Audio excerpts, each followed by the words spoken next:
Welcome to the Box Score Sports Podcast.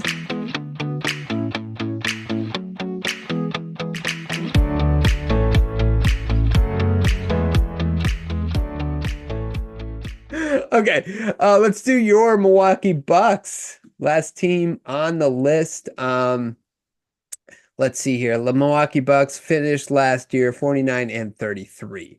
What was your favorite move that the Milwaukee Bucks made? Well, they pretty much did outside of drafting a young guy. They signed three guys. To me, the most important of which was Gary Trent Jr. Mhm. I just think he's improvement over Beasley. You keep the shooting. I'm not going to tell you he's a great defender. Like that's why he's a minimum. That's why he ended up with the minimum. But I do think he has upsize. He's a little bigger, can do a few more things in Malik Beasley, and that's a win to replace the guys they had last year with Gary Trent, Torian Prince, and DeLon Wright. Yeah, I like those three additions. And to be fair to Gary Trent, again, like I mentioned on the Raptor, when you're on a losing team, your effort on defense goes down. I remember him being in Portland and him being a pretty solid defender, above average, good defender. So I just think winning is a motivating factor, and I think he'll be motivated being on a winning team. That's my prediction. I really liked it. And I have to apologize. So I was texting my other friend who's a Milwaukee Bucks fan, and he hit a three in the preseason game. I think he hit one or two. And he texted me, he's like, "Oh, there's Gary Trent Jr." I was like, "Dude, you're gonna love him. He's a good player." And then like 2 plays later, he dislocates his elbow or extends his elbow, hyperextends his elbow. How long of an injury is that? They said he might play Thursday Oh, in okay, the so not that preseason bad. game. So Okay, yeah, I was more worried. I felt super bad. I'm like, oh, I just told him that you're gonna love him. He's gonna fit really well with the team, and then he gets injured. So that's on me. My bad. Shouldn't have said anything. yeah. Now it's noted. Yeah, now it's noted. Yeah, no, but that was my favorite sign is the Gary Trent Jr. one. Although I did like the other two as well. Least favorite move that they made? I know they were limited, but I think Bobby Portis has run his course on this team.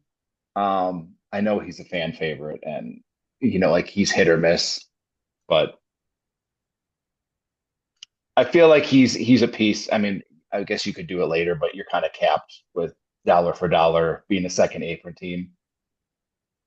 I don't know. I just don't know that he offers much beyond the 10 times a year where he looks otherworldly because he comes out and hits a bunch of threes and everyone loves it and he attempts to play a little bit of defense. But I think he's kind of worn out. Again, it's not a bad thing. The Bucks were limited, but I was a fan of we should probably move on from Bobby. Okay. Well, what's your take right now on Brook Lopez? Because I thought you kind of wanted to move on from him too. Agreed. But I think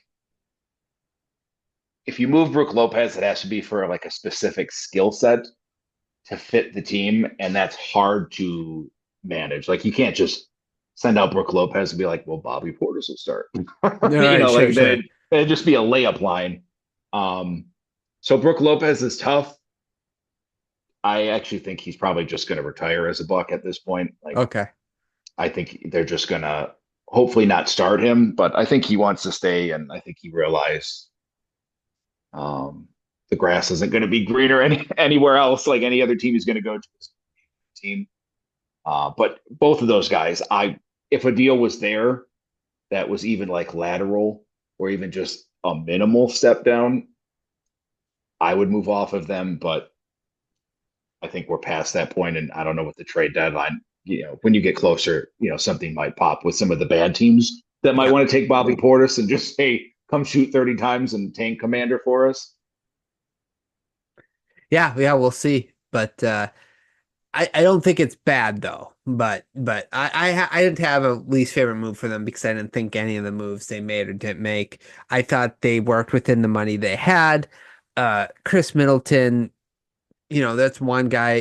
There was some that popped out. I think my Bleacher Report that said that they were looking to trade him for Bradley Beal or something like that. They were looking into that type of trade. I was like, oh, that would have been interesting, but not that you'd rather have Bradley Beal or not. It's just that Middleton is getting old and he doesn't stay healthy for the whole year, and you really kind of need him, Lillard, and Giannis to make the playoffs healthy to be a true contender. Yes, Yeah. indeed. Yeah. Okay. Biggest question that you have for the Bucks? There's a couple. The first one, can they be a mid-tier defense? Like, I think we're past the phase of this is a top 5, 6 defense. I just, when you go from Holiday to Dame, you just can't. But Correct. Yeah. can they be decent? Like, Yeah. I don't think you have to be uh top 10 defense for this team to be good, but can you not look like stretches of last year where it looked atrocious? Yeah. Yeah. That's a good one because they need a better defense. I put, are the additions going to be enough? Okay, so I like them, but are they going to be enough to beat Boston? Because that's who you're looking at to beat. Um, I still kind of think a healthy Giannis, he's going to be the best player on the court in a Boston series. A lot of people kind of forget because out of sight, out of mind type thing. But the Celtics are such a complete team. Does it matter that you have the best player? And are these additions enough? I'm kind of curious to see that answered. I'm not sure. That's where I stand on that right now. Uh, but it's going to be interesting to see, did they put the right pieces in the minimum guys? Because I love all the signings, but did it get where they wanted to go, which is to the finals? Yeah, again, the exciting thing is you're like, oh, I can't wait for the playoffs. The bad thing is you have to wait all the way to the playoffs. You have to make it through the season. Um, and it kind of the regular season becomes irrelevant for long stretches because no one's going to care if it looks decent and they Right, win 52 games and you're like, all right, right, well, it doesn't really count until you play the Sixers, Magic, Knicks, Cavs, Celtics. Then we'll care, and right. then you'll find out in the moment if Gary Trent or Torian Prince or DeLon Wright can play at least stretches in those series. Yeah, correct. What's another point or question you want to talk about? We need playoff Middleton. Yeah, Like yeah, he's one where you're like regular season, take it easy, dude, stay in shape. Um, obviously you got to play some because you got to build that continuity. But as much as, like even Bucks fans aren't, a lot of them aren't Chris Middleton fans, like, and he ebbs and flows even for me. But when you see what he did in the Pacer series, you're like, dude is still really good. Like that was about as impressive as his, stretches when they won the title.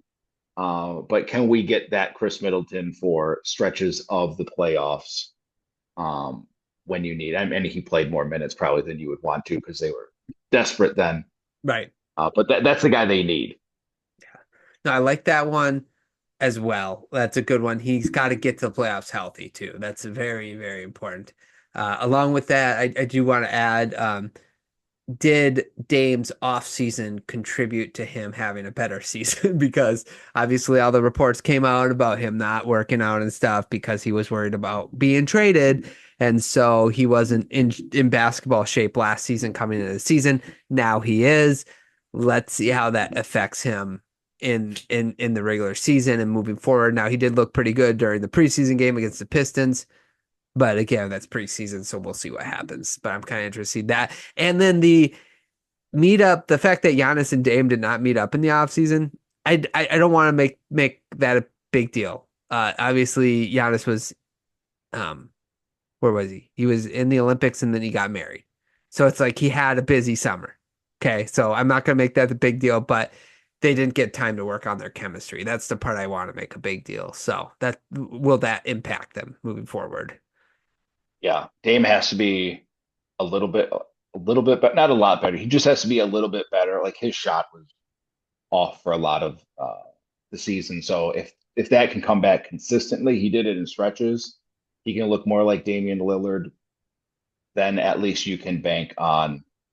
All right, in the fourth quarter, we Yeah. have two guys, mainly Dame, but you have Middleton that can also put down some difficult shots, movement shots that we haven't had in the past. Yeah.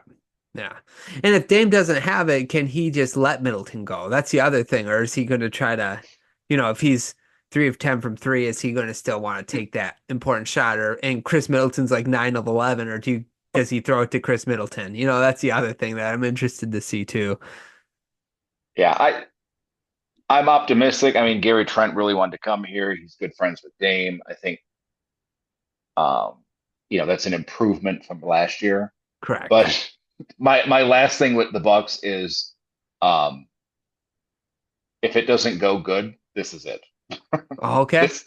This is the last year. This is if it's a first round flame out, injury or not, I think this is it.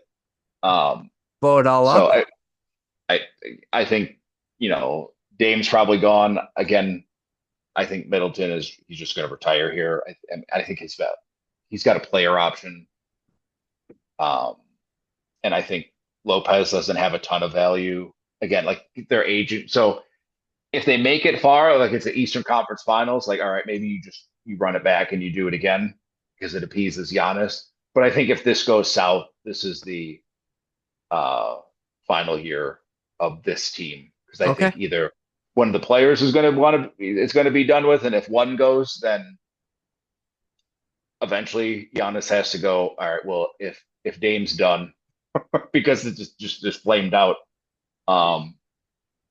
what's the plan? Is it right? We're gonna, and he's 30 this year, so again, he's on the clock too. As far as he's probably not going to age awesome once you get past 32, 33, 34.